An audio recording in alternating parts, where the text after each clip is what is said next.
미가 선지자는 하나님의 심판이 이스라엘에 임했다 말씀을 선포합니다. 그러나 이스라엘은 선지자의 경고의 말씀에 아무런 반응이 없습니다. 또한 유대 왕국의 지도자와 제사장, 정치 권세자들에게 심판이 임할 것이다 선포했습니다.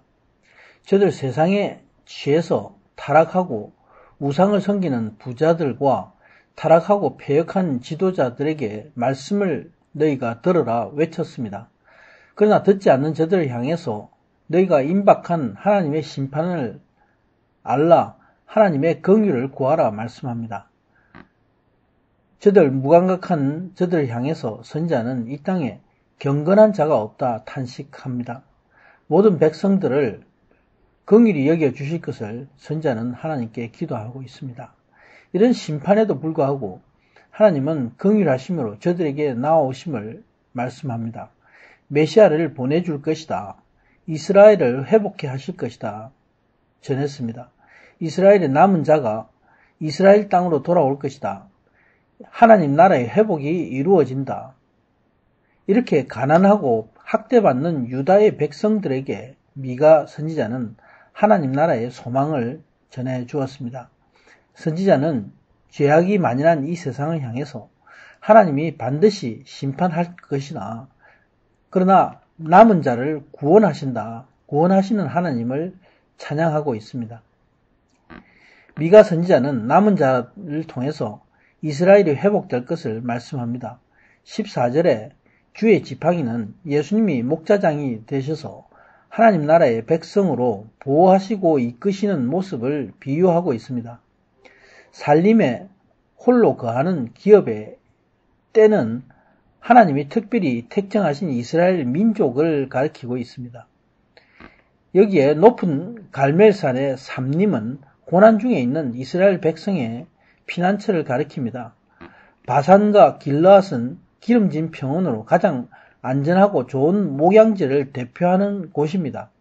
하나님은 고난 중에 길을 잃고 좌절할 수밖에 없는 이 민족을 이끌어서 좋은 땅에서 보호하시며 먹이시고 보호하신다 말씀합니다.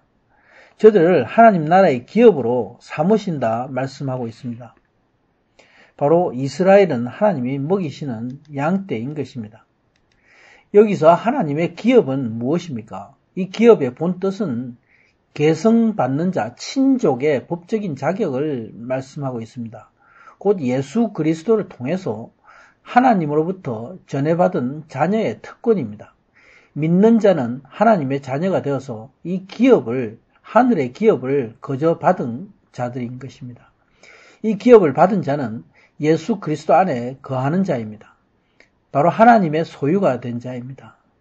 목자장이 되시는 예수님이 교회의 머리가 되시고 성도는 그 지체가 되는 예수님의 몸된 교회를 의미합니다.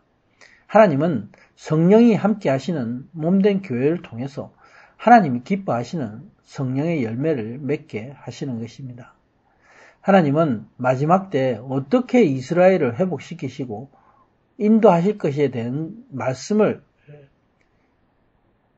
미가 선지자를 통해 주십니다. 15절에 이스라엘 백성들을 애굽의 땅에서 이끌어내실 때와 같이 많은 이적으로 이스라엘의 남은 자들을 세우실 것이다 말씀하고 있습니다. 이스라엘 백성이 출애굽 당시에 애굽의 바로왕과 그 군대는 원수 마귀가 이끄는 흑암의 세력과 그들의 사망 권세를 상징하고 있습니다. 그때에 하나님이 바로의 손에서 이스라엘 백성을 구해낸 것과 같이 예수님은 온 땅의 백성들을 위해서 이 땅에 오셔서 피 흘려 죽으셨습니다. 십자가에서 어린 양의 희생 제사를 통해서 하나님은 세상에 속해서 영원히 죽음을 향해 가는 만 백성을 생명 가운데로 구해내신 것입니다.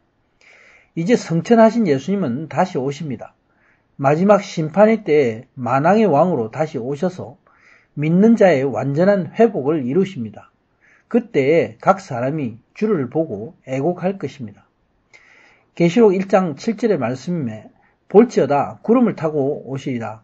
각인의 눈이 그를 보겠고 그를 찌른 자들도 볼 터이요 땅에 있는 모든 족속이 그를 인하여 애곡하리니 그러하리라. 아멘. 본문 16절, 17절의 말씀은 그때의 심판을 받을 자들의 모습을 그리고 있습니다. 하나님의 권세 앞에 저들의 입과 귀가 막힐 것이다 말씀합니다. 뱀처럼 땅의 먼지를 먹을 것이며 땅의 벌레와 같이 떤다 말씀합니다.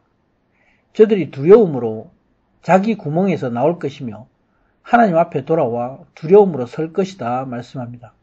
하나님의 권능과 역사 앞에 온 땅의 사람들이 두려움으로 하나님 앞에 설 것이다 말씀하고 있습니다.